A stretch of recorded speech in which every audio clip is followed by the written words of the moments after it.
sé qué pasa, chavalas. Soy Stratos. Y bueno, como ya sabéis, como ya os he dicho, yo no soy Damián Patos Vidal, lo tengo aquí a Laico. Hey, Peña, ¿qué pasa? Estamos en un nuevo vídeo con Stratos, un nuevo youtuber.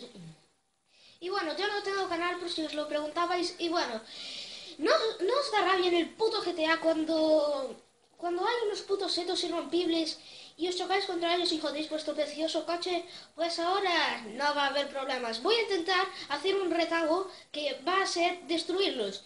Y bueno, os preguntaréis, ¿y cómo? Pues con una fucking serie de cosas. Y bueno, yo quiero que dejéis muchísimos likes, os suscribáis y que dejéis en los comentarios retos para que haga yo. Y bueno, vamos a empezar. Lo primero que vamos a hacer va a ser unos 2 C4 para empezar, unos 2 C4.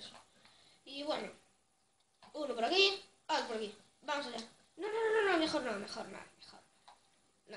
Voy a coger mejor esto, porque tengo una sorpresa preparada con los C4 y bueno, con esto no se destruye ni el load de 3 y me está cabreando mucho. Stratos, Y bueno, recuerda, si explotas estos C4 también explotas los otros. me cago en la hostia, que te calles. Es una sorpresa. Con esto Ya, tampoco. nosotros colocados en otro lado. Con esto tampoco nada. Yo ya me estoy cabreando. Me cago en todo. Bueno, voy a hacer una cosa. Vamos allá. Voy a sacar la artillería pesada. Una cosa que tenía preparada. El coche más caro de todo GTA. Y bueno, ya veis que es como en plan, si puede, moriremos todos. Y bueno, ya sabéis lo que pasa. Está tuneado, así que es aún más caro. Pero bueno, vamos a seguir. Vamos a hacerlo a la 1, a las 2 y a la de... Nada, en serio. Me has decepcionado. ¿Y ahora qué va a pasar?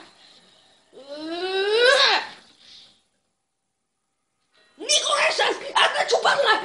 ¡Paso! ¡Joder! ¡Joder! 10 millonacos de pavos para la basura. ¡A la basura! No, paso. 10 millones para la basura. Anda, como si fuera poco. Cago en 10.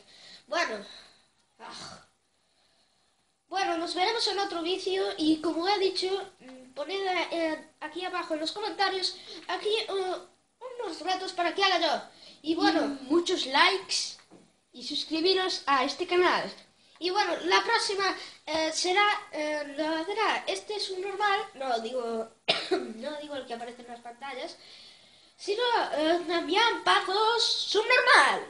Sí, vale, gracias a todos. Bueno, adiós hasta otro vídeo y volveremos con muchas más locuras en Mentes Subnormales.